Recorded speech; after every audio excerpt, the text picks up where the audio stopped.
क्या भगवान मंदिर की मूर्तियों में बसते हैं या फिर भगवान बसते हैं उस भक्त की आंखों में जो उस पत्थर को देखता है?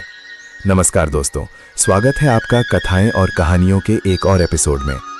आज की कहानी एक ऐसे नास्तिक मूर्तिकार की है जिसने पत्थर को भगवान बनाने की जिद की थी, लेकिन उस रात कुछ ऐसा हुआ जिसने विज्ञान और विश्वास के बीच की लकीर मिटा दी।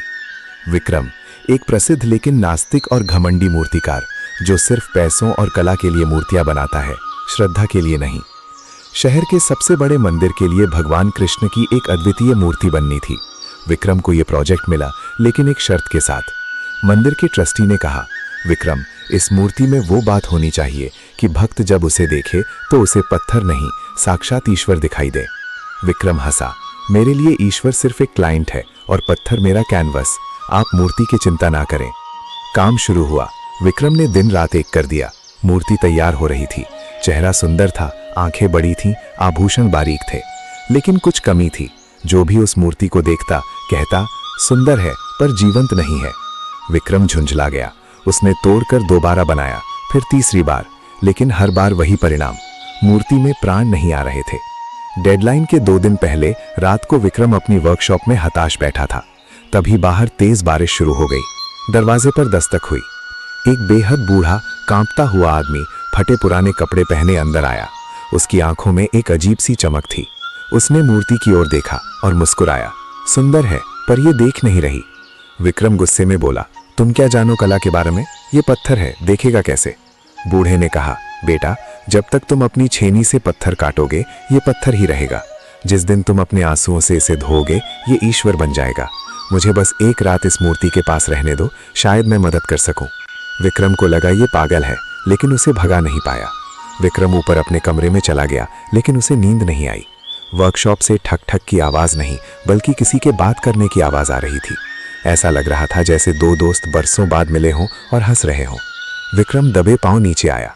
उसने जो देखा उसके रोंगटे खड़े हो गए।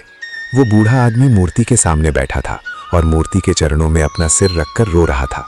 वो कह रहा था, तूने मुझे बहुत इंतजार करवाया, अब तो मान जा। हैरानी की बात यह थी कि मूर्ति के चेहरे पर जो कठोरता थी वो मोम की तरह पिघल रही थी। पत्थर की आंखों में एक नमी, एक करुणा दिखाई देने लगी थी। विक्रम को अपनी आंखों पर विश्वास नहीं हो रहा था। क्या ये उसकी नींद का धोखा था? सुबह हुई। विक्रम जब नीचे आया तो बूढ़ा आदमी गायब था, लेकिन मूर्ति बदल चुकी थी। अब वो सिर्फ पत्थर नहीं थी।